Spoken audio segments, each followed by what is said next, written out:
Hi, I'm Teresa Baglietto, host of In Shock Radio. Like many of you, I have faced my share of challenges. From cancer to job loss, divorce to financial hardship, you name it, I have experienced it.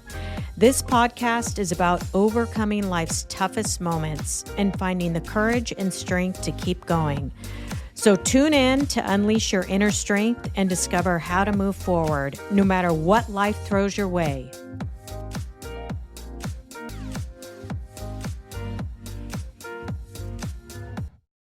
Hi, everyone. Welcome to your first official In Shock microdose series. This is a new format that I'm introducing to the show because sometimes we don't have 30 minutes or even an hour to tune in to a podcast. And I really believe that personal growth comes in small doses. These episodes are designed to be short, but very meaningful so that you can microdose your way through healing, growth, and moving forward. Whether you're driving, folding laundry, walking into work, or you're just trying to reset, these are for you. If you're new here, let me give you a quick background on how In Shock came to life, and more importantly, why does it even exist? This podcast was born from some of my hardest chapters that I went through in my life. I've had cancer 4 times. I went through a lot of major surgeries as a result. I survived 2 brain aneurysms that required a craniotomy, which is open brain surgery. I've had 3 strokes because of the cancer medications I was taking. I also went through a very painful divorce. And if that wasn't enough, I lost my job during the global financial crisis that took me 2 years to recover financially. I was completely broke during that time. But this is not a story about all my suffering. This is about survival and what it takes to heal, grow, and move forward. And that is what In Shock is all about. It's about those moments that shake us to our core and what we have to do to overcome them. So if you've ever had a moment in life where everything changed or you didn't know how to get through, then you're in the right place. This podcast is here to remind you that you're not alone.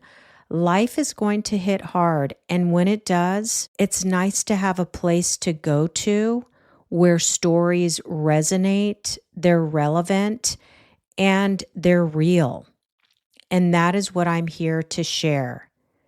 Back in my first episode titled 3 Strategies of Navigating Life's Curveballs, I talked about the tools that help me survive and rebuild. If you haven't listened yet, I encourage you to go back and start there. But hang in with me today because we are going to talk about something that many of us struggle with, and that's overdoing it and how that leads to decision fatigue. Have you ever felt like you're juggling so much that even something as simple as choosing a parking spot feels overwhelming? That's decision fatigue. It builds when you're constantly making choices, managing chaos in your life, trying to solve problems, trying to make decisions, and staying on all of the time. I have been living that lately. We just finished a major outdoor renovation at home, and let me tell you, the decisions for this were endless. From the design, the materials, the landscaping, the trees, the plants, the flowers, the outdoor furniture. And on top of that, we've done a full bathroom remodel. This is not a moment about bragging. The renovations is the payoff of me grinding through 14 to 16-hour days in my job, working a lot of weekends, and I'm in corporate America. And if you're in a corporate job and you're grinding, you get it. What I've realized and what this episode is here to unpack is that just because you can do it all does not mean that you should. We high performers, survivors, doers, we tell ourselves we can handle anything. And often we can, but over time, that mindset can backfire and burn us out. And it happens quietly and slowly. I've lived that way most of my life. It has certainly served me in a lot of ways. But now, standing on the edge of turning 60, I can't keep taking everything on. And it's not because of aging, it's because I've gotten wiser. Think of this episode as your permission slip to slow down, to ask yourself, is this really serving me? Before you say yes. Because we don't have to prove anything to anyone and we don't have to carry it all. And I think what's more interesting, we have a tendency to say yes to everything. You're kind of in it, right? You're jamming and you're like, yep, I can take that on. Sure, that's no problem. That's no problem. Because we haven't taken a step back to take a breath and tell ourselves, what the fuck am I doing? Right? Let's talk about what happens when we say yes or when we're taking on too much and how we can stop it. When we take on too much, we become exhausted, not just physically, but mentally and emotionally. Our clarity goes out the window and we start second guessing everything from big decisions to little ones. Like, what am I making for dinner? You could open the refrigerator 90 times, open up the cabinets 50 times, and you're spinning in a circle because you have taken on so much. You're emotionally, mentally drained. You are burnt out. We stop feeling joy in the things that we used to love. And instead, everything feels heavy. It feels like a fucking chore. And we start hating it.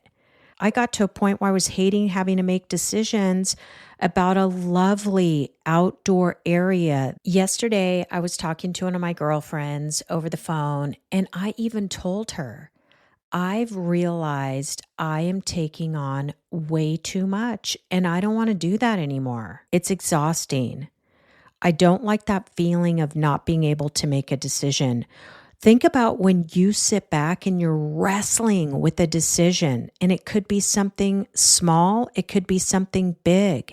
Why are we wrestling? Are we trying to change too much at one time? Are we trying to do too much at one time?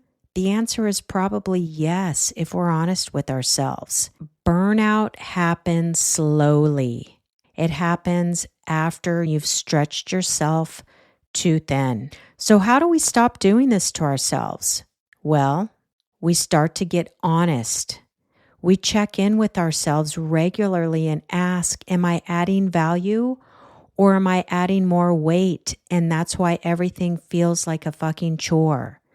We need to stop glorifying being busy because it is not serving us. Start prioritizing peace.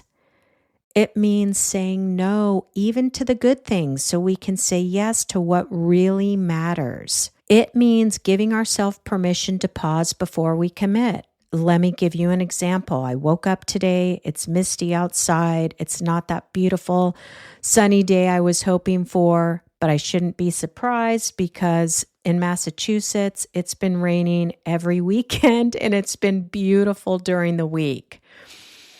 I sat in my chair in the kitchen, looking outside at my new beautiful space with my coffee cup in hand, and it was very difficult for me because I was sitting still. And I had all these things on my mind that I thought I should be doing right now, but instead, I gave myself permission to sit quietly in the chair. There was no reason I needed to rush anywhere to do anything. Because quite frankly, I was feeling incredibly burnt out. My body was hurting because I'd been pushing it so hard in the gym. I was feeling fatigued mentally from having to make all these decisions that I was wrestling with that was keeping me up at night. I gave myself permission to have some peace and quiet for myself. So let's stop, slow down, and ask ourselves, does this really matter? Is it okay if I rest? because rest is productive. It's actually serving us and it rejuvenates us. It means building breathing room into our lives on purpose, because protecting your energy isn't weakness, it's wisdom. I'm realizing I feel better when I've taken just enough on and said no to the excess, to the overflow. If you're burned out from trying to do it all, here's your reminder: you were never meant to carry everything alone. You do not have to do it all. Leaders like Sheryl Sandberg, who was the COO at Facebook, she didn't build success by doing it all. She learned to delegate, prioritize. That allowed her to focus on what really mattered. And you can too. Start asking yourself, what can I let go of? Who can I trust to help if you need help with something? Doing everything doesn't make you strong. Knowing what to let go of does. So give yourself permission to stop proving, start delegating, and make space for what fuels you, for what brings you joy and doesn't burn you out. Thanks for hanging out with me today for your very first microdose with T. That's me. If this resonated with you, if it gave you even a moment of clarity, share it with a friend who might need it too. Until next time.